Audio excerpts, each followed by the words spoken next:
नमस्कार मित्रांनो, सरकारी नोकरीच या मराठी यूट्यूब चॅनलवर आपले स्वागत आहे. आपण या चॅनलवर नवीन आहात तर कृपया चॅनलला लाईक, शेअर आणि सबस्क्राईब करा, जेणेकरून नोकरीविषयक जाहिराती ह्या गरजू उमेदवारांपर्यंत पोहोचण्यास मदत होईल. चला तर पाहूया. पुणे महानगरपालिका अंतर्गत समाज विकास विभागाकडील प्रशिक्षण केंद्रातील विविध अस्थायी पदांवर 6 महिने मुदतीकरता एकवट मानधन तत्वावर तसेच बॅचनिहाय सेवा द्यायची असल्याने अनुभवधारक उमेदवारांकडून अर्ज मागविण्यात येत आहेत. पदांचा तपशीलवार तक्ता, त्यानुसार पदांची शैक्षणिक अर्हता, अनुभव, सदर पद भरतीसाठी आवश्यक त्या अटी व शर्ती, गुणदान पद्धतीचा तक्ता, उमेदवाराने सादर करण्याच्या अर्जाचा नमुना पुणे महानगरपालिकेच्या pmc.gov.in या संकेतस्थळावर भरती रिक्रुटमेंट सदराखाली प्रसिद्ध करण्यात आलेला आहे.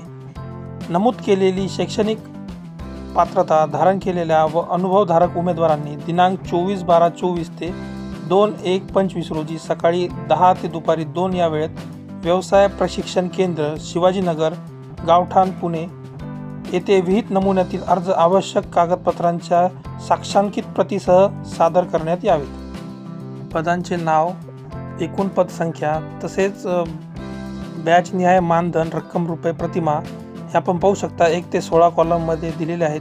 कागदपत्रांविषयी माहिती जाणून घेऊया. अर्ज करताना उमेदवारांची जन्मतारखेच्या पुराव्यासाठी शाळा सोडल्याचा TC किंवा शालांत परीक्षेचे सर्टिफिकेट, अर्जदार महिला विवाहित असल्यास शासनमान्य विवाह नोंदणी प्रमाणपत्र अथवा शासनमान्य गॅजेटची स्वयं साक्षांकित प्रत जोडणे आवश्यक आहे. अर्जासोबत एक पासपोर्ट आकाराचा फोटो, शाळा सोडल्याचा दाखला, शैक्षणिक पात्रतेचे दाखले, अनुभवाचा दाखला व इतर आवश्यक कागदपत्रे साक्षांकित करून त्यावर पृष्ठसंख्या नमूद करून व्यवसाय प्रशिक्षण केंद्र, शिवाजीनगर, गावठाण, पुणे 5 या ठिकाणी अर्जदाराने स्वतः उपस्थित राहून 2 जानेवारी 2025 सकाळी 11 ते दुपारी 2 वाजेपर्यंत सादर करण्यात यावे.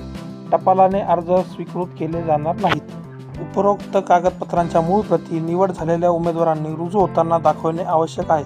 शासन निर्णयानुसार स्वयं स्वाक्षरणासाठी स्वयं घोषणापत्र सोबत कागदपत्रे साक्षांकित करून जोडणे आवश्यक आहे. अर्जामध्ये संपूर्ण माहिती दिलेली नसल्यास तसे अर्जाबाबत उपरोक्त नमूद दाखल्याप्रमाणे जोडलेले नसल्यास सदरचे अर्ज स्वीकारले जाणार नाहीत. अर्जासोबत दिलेली माहिती व मूळ कागदपत्रात काही दोष आढळल्यास अशा नेमणुका बाद करण्यात येतील. निवड झालेल्या उमेदवारांना विहित नमुन्यात करारनामा करून फक्त 6 महिन्यांकरिता नेमणूक दिली जाईल. त्यानंतर करार संपल्यानंतर नियुक्ती आपोआप संपुष्टात येईल. त्याकरिता पुन्हा पत्रव्यवहार केला जाणार नाही. उमेदवार महाराष्ट्र राज्यातील रहिवासी असावा.